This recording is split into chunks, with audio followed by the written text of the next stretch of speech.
Kita beralih ke polemik ijazah Presiden ke-7 Joko Widodo yang terus memunculkan kontroversi. Belakangan politisi PDIP hingga relawan Jokowi tegas membantah pengakuan Bitor Suryadi yang mencurigai jika ijazah Jokowi dicetak di Pasar Pramuka kala maju dalam kontestasi Pilgub DKI Jakarta.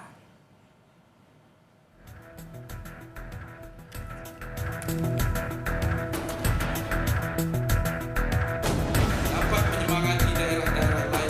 2012-2017. Foto nikah, foto ijazah, foto SMA, foto itu sama semua. Hasil lapor Bareskrim Polri yang menyatakan ijazah Jokowi asli nyatanya tak juga memadamkan gejolak pihak-pihak yang masih meyakini jika ijazah keluaran UGM itu palsu. Apalagi beberapa pekan terakhir muncul pengakuan politisi PDI Perjuangan yang juga mantan anggota DPR, Bitor Suryadi di podcast Abraham Samad yang membuat geger. Secara belak-belakan, Bitor membeberkan awal mula pembuatan ijazah dan berbagai dokumen Jokowi kala tim Solo datang ke Jakarta untuk mengurus pencalonan Jokowi dalam Pilgub DKI tahun 2012. Jadi Solo itu pada awal 2012 itu datang ke Jakarta. Pak Jokowi nih, rombongannya Pak Jokowi. Di antara rombongan itu ada nama-nama ini, ketemulah dengan kawan-kawan di DKI. Nah, dari DKI itu mereka terus bikin pertemuan-pertemuan, terus bertemulah di Jalan Cikini itu. Pengakuan Bitor pun dinilai tidak valid. Andi Azwan yang merupakan sekretaris tim kampanye Jokowi Ahok menangkap penyebutan nama lokasi pertemuan yang tidak sesuai. Bang Beto itu kan dari katanya, dia tidak melihat langsung seperti apa kan gitu. Apalagi dia mengatakan 2012, karena saya 2012 itu, saya kan adalah di tim kampanye Jokowi Ahok, Pilgub DKI, di tim sosialisasi kampanye. Yang sehari-hari memang itu adalah di markas yang namanya Borobudur 22. Kalau Beto ngomongin kan Menteng 22, itu aja sudah salah. Tak hanya itu, Bitor bahkan membeberkan alasan kesamaan foto Jokowi di setiap dokumen dan menyebut nama Prasetyo Edy sebagai sosok yang menerima dokumen yang dituding hasil cetakan Pasar Pramuka itu. Dokumen nikah, dokumen apa, sampai itu semua dibikinin, termasuk surat keterangan sehat dari rumah sakit, tidak kena narkoba, terus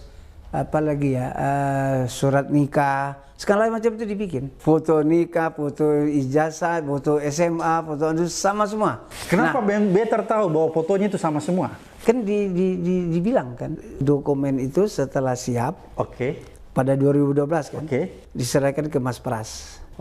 Mas Pras terus dikasihkan ke KPUD.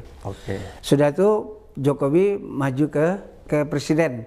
Nah, masuk ke presiden, masuk ke administrasi DPP. Nah, orang DPP bilang, Bang, ini fotonya sama semua nih, katanya.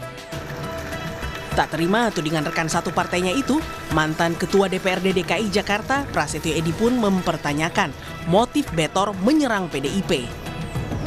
Dan saya pernah menelpon Bitor, bos, informasi lu dari mana yang benar, yang mendaftarkan itu nggak ada yang namanya Denny Iskandar, tidak ada yang namanya Indra Kramadipa, tidak ada yang namanya Widodo, yang ada saya nyebut Pras, terus Marihot Napitupulu sebagai kepala sekretariat tim pemenangan yang punya anak buah namanya Denny Iskandar, terus Isnaini dari Solo dan Syarif itu.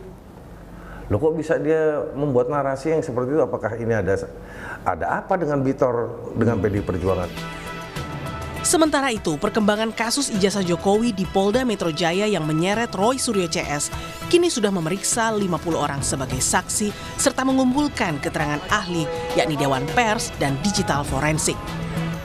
Objek perkara yang kedua ini dasarnya 5 laporan polisi menghasut orang lain untuk melakukan perbuatan pidana serta menyebarkan berita bohong yang disebarkan melalui media elektronik. Terlapornya adalah saudara RS. Di sisi lain, selaku terlapor Roy Suryo meyakini jika tuduhan penghasutan yang ditujukan ke dirinya akan sulit diproses jika tanpa bukti adanya korban yang terhasut. Dilaporkannya adalah menghasut, ya kan? Tapi mungkin pelapornya nggak baca kali ya, keputusan MK. Tapi nanti nggak apa-apa, bahwa MK itu sudah kemudian memutuskan bahwa pasal 160 KUHP itu hanya bisa kalau ada bukti delik materialnya. Jadi kalau hanya delik formil, itu nggak ada korbannya, nggak ada yang terbukti menghasut ya. Misalnya menghasut itu gini, saya dilaporkan menghasut. Terus yang dituduhkan harus ada siapa yang terhasut, siapa Mas Tifal misalnya. Mas Tifal misalnya tidak terbukti, Mas Tifal itu terhasut, ya nggak bisa. Hingga kini Polda Metro Jaya belum menaikkan status 6 laporan soal ijazah Jokowi ke tahap penyidikan. Karenanya Kapolda Metro Jaya disurati pelapor Suryo CS agar memberi atensi ke para penyelidik sehingga kasus ijazah tidak berlarut-larut. Tim Liputan Kompas TV.